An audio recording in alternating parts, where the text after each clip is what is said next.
اهلا اتمنى تكونوا بخير النهارده. تعالوا بقى شوفوا عملت الرنجة ازاي. عملتها بطريقة مختلفة لكن كانت مفاجأة جدا بالنسبة لي.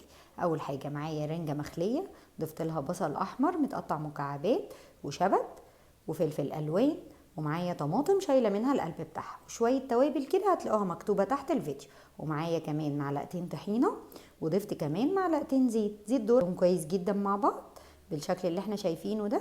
وبعد كده معايا بقى العيش الطري بتاعي دوت، فردته كده في قلبي زي الحواوشي بالظبط، بس حواوشي الرنجة. متهيألي مفاجأة بس الطعم تحفة جدا بجد.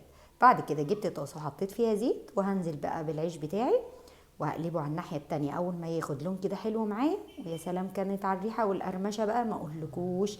وكده كان جاهز معايا، قطعته بالشكل دوت. بصوا شكله من جوه طلع جربوه حلو، مش هتندموا. وبالهنا والشفا مقدما. اشوفكم في فيديو جديد، باي باي.